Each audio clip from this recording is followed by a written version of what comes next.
Hello. അപ്പോൾ ഇന്നത്തെ നമ്മളെ ദിവസം തുടങ്ങുന്നത് ഈ സർക്കിൾ 7 എന്ന് പറഞ്ഞ സൂപ്പർ മാർക്കറ്റിൽ നിന്നാണ്. ഞങ്ങൾ മാക്സിമം ബ്രേക്ക്ഫാസ്റ്റ് എല്ലാം ഇങ്ങനെ പാക്ഡ് ഫുഡാണ് മേടിക്കാറ്. അതാകുമ്പോൾ ഭയങ്കര എക്കണോമിക്കലാണ്, ഭയങ്കര ടേസ്റ്റിയാണ്. എന്നിട്ട് നമ്മൾ അവിടെ നേരെ ഇറങ്ങി ഇനി അടുത്ത ദിവസം നമുക്ക് ഹെലോങ് ബേ പോകണം. അപ്പോൾ അതിൻ്റെ ട്രാവലിൻ്റെ കുറേ എൻക്വയറി ആയിട്ട് കുറച്ച് നടന്നു. അതിനുശേഷം നമ്മൾ ഗ്രാബ് എടുത്തു. ഇന്ന് ഗ്രാബ് എടുത്ത് പോകണമെന്ന് പറഞ്ഞാൽ ഒരു അടിപൊളി ഒരു മോസ്റ്റ് എക്സൈറ്റഡ് സ്ഥലത്തേക്ക് കേട്ടോ. ഞങ്ങൾ ഭയങ്കരമായിട്ട് എക്സൈറ്റഡ് ആയി നോക്കിക്കാണുന്ന ഒരു സ്ഥലത്തേക്കാണേ. അതെന്താണെന്നല്ലേ അത് നമുക്ക് വഴിയെ പറയാം. അതിൻ്റെ എക്സൈറ്റ്മെൻറ്റ് അതാ ഞങ്ങളെല്ലാവരും ഫേസിലുള്ളത്. എക്സൈറ്റ്മെൻ്റ് ആണ്, വളരെ എക്സൈറ്റഡാണ് ഞങ്ങൾ. അങ്ങനെ കുറച്ച് ഡിസ്റ്റൻസ് ട്രാവൽ ചെയ്തിട്ട് വേണം നമുക്ക് ഈ ഒരു സ്ഥലത്തേക്ക് എത്താൻ കേട്ടോ. സ്ഥലം ഞാൻ പിന്നീട് പറയാം. അപ്പോൾ അതേ നമ്മൾ വിയറ്റ്നാമിൽ ഹനോയിൻ്റെ വേറൊരു സ്ഥലത്തോട്ട് നമ്മൾ നീങ്ങി തുടങ്ങി. അങ്ങനെ നമ്മളിതേ ഓൾമോസ്റ്റ് നമ്മളൊരു മാപ്പ് വെച്ചിട്ടാണ് പോണേ. അപ്പോൾ നമ്മൾ ഓൾമോസ്റ്റ് ആ സ്പേസിൽ എത്തിയിട്ടോ. അപ്പോൾ ഇതാണ് സ്നേക്ക് ഗാർഡൻ. ഇവിടേക്കാണ് ഇന്ന് നമ്മൾ വന്നിട്ടുള്ളത്. പിന്നെ വിയറ്റ്നാമിൽ ഈ സ്ഥലം അധികം ആരും എക്സ്പ്ലോർ ചെയ്യാത്തൊരു സ്ഥലം കൂടിയാണ്. അപ്പോൾ ഇവിടെ എന്താണെന്ന് നോക്കി കാണാൻ ഇവിടെ എന്തൊക്കെയാണെന്നുള്ളത് ഭയങ്കര ആകാംക്ഷ കേട്ടോ ഞങ്ങൾക്ക് മൊത്തം. അങ്ങനെ നമ്മൾ പയ്യെ ഉള്ളിൽ കയറി ഒരു വീടാണ് കേട്ടോ. വീട് ചെല്ലുമ്പോൾ തന്നെ കോബ്ര എന്നൊക്കെ എഴുതി വെച്ചിട്ടുണ്ട്. അപ്പോൾ നമുക്ക് നോക്കാം. അപ്പോൾ ഇവിടുത്തെ നമ്മൾ കണ്ടോ കുറേ കൂടുകളൊക്കെ ഉണ്ട്. ഈ കൂടുകളും കുറേ ഭരണിയൊക്കെ ഇട്ട് വെച്ചിട്ടുണ്ട്. എന്താണെന്ന് മനസ്സിലായില്ല. അങ്ങനെ ഒരാളുണ്ടല്ലോ നമുക്ക് ഈ കൈ തന്ന ആൾ. ഇയാൾ വെറും മനുഷ്യനല്ല, ഇങ്ങനെ ഒരു അടിപൊളി മനുഷ്യനാണ്. കാരണം എന്താണെന്ന് വെച്ച് കഴിഞ്ഞാൽ ഇങ്ങനെയാണ് ഈ പ്രോപ്പർട്ടി മൊത്തം. അതുപോലെ ഈ കേജിൽ കിടക്കുന്നതൊക്കെ പാമ്പുകളാണ്, അതും കോബ്ര. ഈ ചേട്ടൻ ഇവിടെ പ്രത്യേകത എന്ന് വെച്ച് കഴിഞ്ഞാൽ ഈ ചേട്ടൻ ഇവിടെ സ്നേക്ക് വൈൻസ് അതുണ്ടാക്കി നമുക്കൊക്കെ ടേസ്റ്റിങ്ങിനും നമുക്കൊക്കെ എക്സ്പ്ലോർ ചെയ്യാൻ പറ്റും. അപ്പോൾ അതിൽ അങ്ങേര് ഉപയോഗിക്കുന്ന പല പാമ്പുകളും പല വെറൈറ്റി ഓഫ് പാമ്പുകളും ഒക്കെയാണ് ഈ കൂടയിലും ഈ കൂജയിലും ഒക്കെ ആയിട്ട് കിടക്കണേ. അങ്ങനെ ഈ കാണുന്നതുണ്ടല്ലോ കണ്ടോ, ഇത് ആ വൈനുകൾ കണ്ടോ, ഇതിൽ നമുക്ക് കാണാൻ പറ്റും ആ പാമ്പുകളെ. അപ്പോൾ ഇങ്ങനത്തെ ജീവനോടുള്ള പാമ്പുകളെ അങ്ങേര് അതിൽ സ്റ്റഫ് ചെയ്തിട്ട് എത്രയോ വർഷങ്ങളൊക്കെ അതിൽ വെച്ച് യൂസ് ചെയ്യുന്ന ഒരു ഫെർമെൻറ്റഡ് ആയിട്ടുള്ള ഡ്രിങ്കാണ് നമുക്കിവിടെ കിട്ടണം. അപ്പോൾ ഇങ്ങേരാച്ചാൽ കുറേ നമ്മൾ കയറി വരുമ്പോൾ കണ്ടതൊക്കെ പലതും പാമ്പുകളാട്ടോ. അത് ഞങ്ങൾക്ക് പിന്നീടാണ് മനസ്സിലായി. പാമ്പിൻ്റെ മുട്ട കാണിച്ചു തരുന്നു, പല പാമ്പുകളെ കാണിച്ചു തരുന്നു. അപ്പോൾ നമ്മൾ കയറി വന്ന വഴിയെല്ലാം പാമ്പുകളാണെന്ന് പിന്നീട് മനസ്സിലായി. ഞങ്ങൾക്കും അത് ഭയങ്കര ഒരു എക്സ്പീരിയൻസ് ആയിരുന്നു കേട്ടോ. പിന്നെ അങ്ങേരോട് നമ്മൾ സംസാരിച്ചിരുന്ന ട്രാൻസ്ലേറ്റർ വെച്ച് സംസാരിച്ചിരുന്നു. അപ്പോൾ അങ്ങേര് പറഞ്ഞത് അങ്ങേര് ഇതിനെ ഫെർമെൻറ്റ് ചെയ്തുള്ള ഒരു ലിക്കറാണ് ഉണ്ടാക്കുന്നത്. അപ്പോൾ ഇത് ഭയങ്കര മെഡിസിനൽ കാര്യങ്ങളൊക്കെ ഉള്ള ഒരു ലിക്കറാണ്, ഇങ്ങനെയാണ്.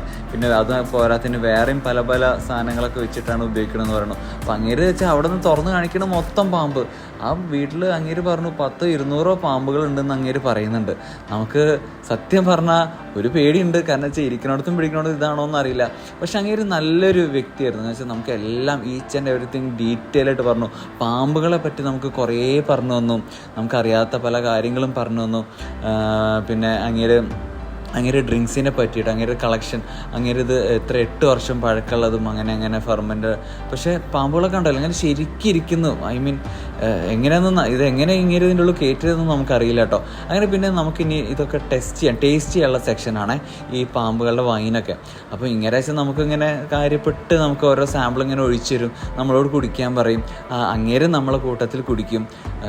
പക്ഷേ കണ്ടോ ഓരോരുത്തരുടെ മുഖം കണ്ടില്ലേ ലിക്കറിൻ്റെ. അങ്ങനെ പിന്നെ അങ്ങേര് കണ്ടോ അതല്ലാണ്ട് വേറെയും ഹേർബ്സ് ഇട്ടുള്ള വാറ്റാണ് തോന്നുന്നു, അതൊക്കെ നമുക്ക് തന്നു. അതേപോലെ പാമ്പിൻ്റെതും പിന്നെ അതേപോലെ കുറച്ച് ഏതൊക്കെ കിളികളൊക്കെ ഇട്ടെന്ന് പറഞ്ഞു കേട്ടോ. നമുക്കറിയില്ല. പക്ഷെ വേറെ ടേസ്റ്റ് വ്യത്യാസങ്ങളൊന്നുമില്ല. ഈ ഹേർബ്സൊക്കെ ഇടുന്നതുകൊണ്ടായിരിക്കും. കണ്ടോ ഇതേപോലത്തെ ഹേർബ്സൊക്കെ അതിൽ ഇടുന്നുണ്ടെന്ന് നമ്മളോട് പറഞ്ഞു. അങ്ങനെ മൊത്തം നമ്മളും കുറേ സ്മെല്ല് ചെയ്യാനൊക്കെ തോന്നുന്നു. സ്മെല്ലിനെല്ലാം ഒരു ഡിഫറൻസ് ഒന്നുമില്ല. അങ്ങനെ പറഞ്ഞു ഇത് ഭയങ്കര അടിപൊളിയാണ്, നമ്മളെ സെക്ഷൽ ലൈഫിൽ നല്ലതാണ്, ബാക്ക് പെയിന് നല്ലതാണ്, ബോഡി പെയിന് നല്ലതാണ്, നമുക്ക് ഭയങ്കര ഊർജ്ജം നൽകും. അങ്ങനെ കുറേ അങ്ങനെ ഇതിൻ്റെ പറ്റി ഇങ്ങനെ പറയുന്നുണ്ടായിരുന്നു. അപ്പോൾ നമുക്കിങ്ങനെ അങ്ങനെ കണ്ടിന്യൂസ് ആയിട്ട് ഇങ്ങനെ ഓരോരോ അങ്ങനെ കളക്ഷനിൽ അങ്ങനെ സ്വയം കളക്ഷൻ അങ്ങനെ ഓരോന്നെടുത്ത് നമുക്കിങ്ങനെ തരുന്നുണ്ടായിരുന്നു.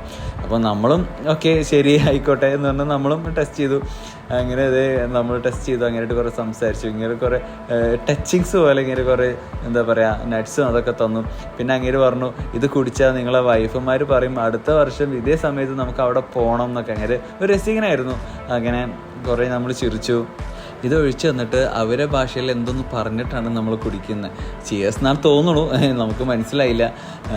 അങ്ങനെ അതൊക്കെ കഴിഞ്ഞ് അങ്ങേരെ അയാൾ പല പല ഗുണമേന്മകളും അതെല്ലാം നമുക്ക് പറഞ്ഞു. അതിന് ശേഷം അങ്ങേര് ഒരു പാമ്പിനെയും കൊണ്ടുവന്നു.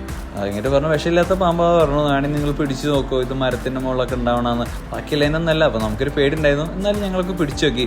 പിന്നെ സ്നേക്കിന് ഫീഡ് ചെയ്യുന്നത് എങ്ങനെയാണെന്ന് കാണിച്ചു തന്നു. കുറേ സത്യം പറഞ്ഞാൽ നല്ല നല്ല എക്സ്പീരിയൻസ് ആയിരുന്നു. നല്ല പേടിയുണ്ടായിരുന്നു, അത് വേറെ കാര്യം. അങ്ങനെ നമ്മൾ അവസാനം അങ്ങേരോട് ചോദിച്ചു എങ്ങനെയാണ് നിങ്ങളെ പേയ്മെൻറ്റ് എന്നൊക്കെ വെച്ചാൽ അയാൾ ഒന്നും വേണ്ട, ഓക്കെ നിങ്ങൾക്ക് എന്താ വെച്ചാൽ തരാം എന്ന് പറഞ്ഞു.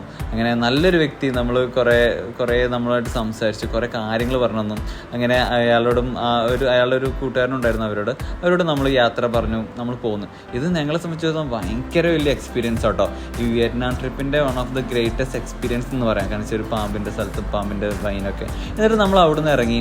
വീണ്ടും ഇപ്പോൾ തന്നെ ഒരു ഉച്ച കഴിഞ്ഞിരുന്നു. ഇനി നമ്മൾ അവിടെ നിന്ന് ഇറങ്ങിയിട്ട് നമ്മൾ അടുത്ത സ്പോട്ടിലോട്ട് പോകണം. അടുത്ത സ്പോട്ട് നമ്മളൊരു കഫേ പിടിക്കാമെന്ന് വെച്ചു. അങ്ങനെ നമ്മൾ ഹനോയ് ടൗണിൽ തന്നെ നമ്മൾ നോക്കി വെച്ചിരുന്ന നല്ലൊരു മഡും അങ്ങനത്തെ ഒരു ക്ലേയിലൊക്കെ ഉണ്ടാക്കിയ ഒരു നല്ല ഭംഗിയുള്ള ഒരു കഫേ. ശരി, അവിടെ കഫേ പോയിട്ട് നമുക്ക് എന്താ വെച്ച് കഴിഞ്ഞാൽ ഈ വൈനൊക്കെ കുടിച്ചല്ലേ, അതിൻ്റെ മേലെ എന്തെങ്കിലും ലൈറ്റായിട്ട് കഴിക്കാം അല്ലെങ്കിൽ എന്തെങ്കിലും കുടിക്കാം എന്ന് പറഞ്ഞ് നമ്മൾ ഒന്ന് റെസ്റ്റ് എടുക്കണം. അപ്പോൾ ഇതിനെല്ലാം വേണ്ടി നമ്മളൊരു കഫേ പോയി. അപ്പോൾ ഈ കഫേൻ്റെ ഇൻറ്റീരിയർ പറഞ്ഞാൽ അതും നല്ല നല്ല രസമുള്ള ഇൻറ്റീരിയർ ആയിരുന്നു കേട്ടോ. ഇവിടുത്തെ ഓരോ കഫേസും ഓരോരോ ടൈപ്പ് ഓഫ് ആംബിയൻസും അതിൻ്റെ ഇതൊക്കെയാണ് പ്രൊവൈഡ് ചെയ്യുക. കണ്ട് ഈ കഫേ കണ്ടില്ലേ, എന്ത് ഭംഗിയാണ് കാണാൻ. അങ്ങനെ നമ്മളും കുറച്ച് ജ്യൂസും ഒരു സ്നാക്കൊക്കെ ഓർഡർ ചെയ്തു. നല്ല ചെറിയ വിശപ്പുണ്ടായിരുന്നു. അത് കഴിഞ്ഞു പിന്നെ നമുക്ക് കുറച്ച് ഫോട്ടോ എടുക്കാം. ഇതിൻ്റെ മുകളിലത്തെ സെക്ഷനിൽ നിന്ന് ഈ ഹനോയിൻ്റെ കുറച്ച് നല്ല വ്യൂസ് ഉണ്ടായിരുന്നു. അങ്ങനെ അതും കഴിഞ്ഞു. അത് കഴിഞ്ഞ് നമ്മൾ കുറച്ച് ഫോട്ടോ ഒക്കെ എടുത്തതിന് ശേഷം അവിടെ നിന്ന് ഇറങ്ങി. അടുത്ത് നമ്മൾ പോയത് ഹനോയിൻ്റെ ടൗണിൽ തന്നെ സിറ്റുവേറ്റ് ചെയ്യുന്ന ഒരു ടെമ്പിളുണ്ട്. ഇവരെ കൾച്ചറിൽ ഭയങ്കര ഇമ്പോർട്ടൻസ് ഉള്ള ഒരു ടെമ്പിൾ, ഒരു ടോട്ടോയ്സിനൊക്കെ ആയിട്ട് റിലേറ്റ് ചെയ്ത ഈ ടെമ്പിളിൻ്റെ പേര് എനിക്ക് അങ്ങനെ ഒറ്റയടിക്ക് സ്പെല്ലിങ് കിട്ടുന്നില്ല. ഇതാണ് ഇവരൊരു സിഗ്നേച്ചർ ടെമ്പിളായിരുന്നേ. ഒരു എന്താ പറയുക, ഇവർ കൾച്ചറായിട്ട് ഭയങ്കര അടുത്ത് ചേർന്ന ഒരു ടെമ്പിൾ. അപ്പം നമ്മൾ അവിടെ നിന്ന് നേരെ ടിക്കറ്റ് എടുത്തിട്ട് നമ്മൾ നേരെ ഉള്ളിൽ കയറാമെന്ന് വെച്ചു. ഈ ടെമ്പിളിൻ്റെ എൻട്രിയിൽ തന്നെ ഇതേപോലെ ഒരു ഫ്ലൈ ഓവറാണ്. ഈ ഫ്ലൈ ഓവർ കയറിയിട്ട് വേണം നമുക്ക് ഈ ടെമ്പിളിൻ്റെ ഉള്ളിൽ കയറാൻ വേണ്ടിയിട്ട്. ഇത് നേരെ ആ ഒരു റിവറിൻ്റെ നേരെ സെൻട്രലാണ് നിൽക്കുന്നത്. അപ്പോൾ നല്ലൊരു ആർക്കിടെക്ചർ ഒരു ഫോമുള്ള ഒരു നല്ല ഭംഗിയുള്ള ടെമ്പിളായിരുന്നേ. ഇവിടെ എന്തൊക്കെയോ ഓഫറിങ്സും കാര്യങ്ങളൊക്കെ ഉണ്ട്. അതുപോലെ ഉള്ളിലോട്ട് നമുക്ക് കുഴപ്പമില്ലാണ്ട് തോന്നുന്നു ഫോൺ കൊണ്ടുപോകാൻ പറ്റും. അപ്പോൾ നമ്മൾ ഫോൺ ഞാൻ ഇതിൻ്റെ ഉള്ളിൽ കണ്ടില്ലേ, കുറേ ഓഫറിങ് ആയിട്ടുള്ള നമ്മൾ സാധാരണ യൂസ് ചെയ്യുന്ന പല പല സാധനങ്ങളാണ് അവർ വെച്ചിട്ടുള്ളത്. അപ്പോൾ നല്ല ഭംഗിയുള്ള ടെമ്പിൾ. കാര്യങ്ങളൊന്നും വല്ലാണ്ട് മനസ്സിലായില്ലെങ്കിലും നമ്മൾ ഉള്ളിൽ കയറി നമ്മളേതായ ഭാഷയിൽ നമ്മളും പ്രാർത്ഥിച്ചു. കണ്ടോ, ഫ്രൂട്ട്സും വെജിറ്റബിൾസും അങ്ങനത്തെ കുറേ സാധനങ്ങളായിരുന്നേ. അപ്പോൾ കണ്ടോ, ഈ ഒരു റിവറിൻ്റെ നേരെ സെൻട്രലാണ് ഇത് നിൽക്കുന്നത്. ഇതെന്ന് പറഞ്ഞാൽ ഹനോയിൻ്റെ നേരെ സെൻട്രൽ ഏരിയ ആയിരുന്നേ. അങ്ങനെ ടെമ്പിളിൽ നിന്ന് ഇറങ്ങി നമ്മൾ തൊട്ടപ്പുറത്ത് ഒരു ചെറിയൊരു മ്യൂസിയം പോലത്തെ ഉണ്ട്. അവിടെ കണ്ടോ, ഞാൻ നേരത്തെ പറഞ്ഞ ഒരു ടോട്ടോയ്സ്, 2 ടോട്ടോയ്സിൻ്റെ ആമകളുടെ ഇത് സ്റ്റഫ് ചെയ്തുള്ളൊരു സാധനം അവിടെ ഉണ്ട്, വലിയൊരു ആമേൻ്റെ. അപ്പോൾ ഇതിനായിട്ട് റിലേറ്റ് ചെയ്തിട്ട് ഭയങ്കര ഇവർക്കൊരു ഹിസ്റ്റോറിക് എന്തോ സംഭവങ്ങളുണ്ട് കേട്ടോ. അതിൻ്റെയാണ് ഞാനിത് കൊടുത്തിട്ടുള്ളത്, ഇൻട്രൊഡക്ഷൻ ടു ടോട്ടോയ്സ് എന്ന് പറഞ്ഞിട്ട്. അങ്ങനെ അതെല്ലാം കഴിഞ്ഞ് നമ്മൾ എല്ലാം കണ്ടു തീർത്തു. ഇനി അവിടെ നിന്ന് നമ്മൾ പയ്യെ പുറത്തിറങ്ങാമെന്ന് വെച്ചു കേട്ടോ. ഇനി പുറത്തിറങ്ങിയിട്ട് നമുക്കിനി അടുത്ത സ്പോട്ടിലോട്ട് പോകണം. അപ്പോൾ ഇതിൻ്റെ കണ്ടോ, അത്യാവശ്യം ആൾത്തിരക്കുണ്ട് കേട്ടോ. ഇത് പറഞ്ഞാൽ ഇതിൻ്റെ ചുറ്റും ഇങ്ങനെ ഒരു വലിയ നല്ല നടപ്പാതയാണ്, ഒരു റൗണ്ട് അബോട്ടം പോലെ. അപ്പോൾ കുറേ ആൾക്കാർ അങ്ങോട്ടും ഇങ്ങോട്ടും ഈവനിങ് ടൈം ആയതുകൊണ്ട് കുറേ ആൾക്കാർ അങ്ങോട്ടും ഇങ്ങോട്ടും നടക്കുന്നുണ്ട്, ജോഗിങ് ഉണ്ട്, കുറേ പേര് ഫോട്ടോ ഉണ്ട്. അത്യാവശ്യം നല്ല ടൂറിസ്റ്റേഴ്സും ഉണ്ട് കേട്ടോ. പക്ഷേ എന്തുകൊണ്ടും നല്ല കാം ആൻഡ് ക്വൈറ്റ് ആൻഡ് ഭയങ്കര സമാധാനമുള്ളൊരു ഏരിയ. അങ്ങനെ നമ്മൾ അവിടെ നിന്ന് നീങ്ങി. ഇനി നമുക്ക് അടുത്തൊരു സ്പോട്ടിലോട്ട് പോകണം. അപ്പോൾ നമ്മൾ അങ്ങോട്ട് ഇറങ്ങി. അപ്പോൾ നമ്മൾ ഈ ടെമ്പിളിന് നേരെ ഓപ്പോസിറ്റ് ഇനി അങ്ങോട്ട് പോണത് മൊത്തം ഹനോയിൻ്റെ സ്ട്രീറ്റുകളാണേ. അപ്പോൾ മുന്നേ പറഞ്ഞ പോലെ നമ്മൾ സ്റ്റേ ചെയ്യണത് ഓൾഡ് ക്വാർട്ടറിലാണ്. ഓൾഡ് ക്വാർട്ടർ എന്ന് പറയുമ്പോൾ അതിന് ചുറ്റിനും ഇങ്ങനെ കുറേ മാർക്കറ്റും കുറേ വാക്കിംഗ് സ്ട്രീറ്റൊക്കെയാണ്. അപ്പോൾ ഇത് കണ്ടോ കുറേ എന്തോരം മോപ്പഡ്സ് എന്ന് പറയും, അതേമാതിരി ബൈക്സാണ്. അപ്പം പിന്നെ നമ്മൾ ഇനി അടുത്ത് ഷോപ്പിങ്ങിനായിട്ട് മൊത്തത്തിൽ പോണ വഴിക്ക് കുറേ നമുക്ക് സാധനങ്ങളൊക്കെ മേടിക്കണം. ഇനി നമുക്ക് ദിവസങ്ങളൊന്നുമില്ല. അപ്പോൾ നമ്മൾ ഷോപ്പിങ്ങിനായിട്ട് ഇറങ്ങി. പിന്നെ ഇവിടെ നന്നായിട്ട് നമുക്ക് ബാർഗെയിൻ ചെയ്യാൻ കേട്ടോ. നന്നായി ബാർഗെയിൻ ചെയ്ത് നല്ല റേറ്റിന് നമുക്ക് എന്ത് സാധനം ഇവിടുന്ന് കൊണ്ടുപോകാൻ പറ്റും. അതാണ് ഇവിടുത്തെ സ്പെഷ്യലൈസേഷൻ എന്ന് പറയുന്നത്. പറയേണ്ടത്. അപ്പോൾ നമ്മളും ഒട്ടും പുറകിലായിരുന്നില്ല. കണ്ടോ രാഹുലുണ്ടോ ബാർഗെയിൻ ചെയ്യേണ്ടത്. നമുക്ക് ബാർഗെയിൻ ചെയ്ത് നമുക്ക് നല്ല റേറ്റിന് സാധനങ്ങൾ കിട്ടിയായിരുന്നു. അപ്പോൾ അതാണ്. അതിനുശേഷം നമ്മൾ നാളത്തെ നമ്മളെ ഹെലോങ് ബേക്ക് വേണ്ടിയിട്ട് രാവിലെ കണ്ട സ്ഥലത്ത് തന്നെ പോയി നമുക്ക് ബെസ്റ്റ് റേറ്റിന് ഒരു ടൂർ പാക്കേജ് കിട്ടുകയും ചെയ്തു കേട്ടോ.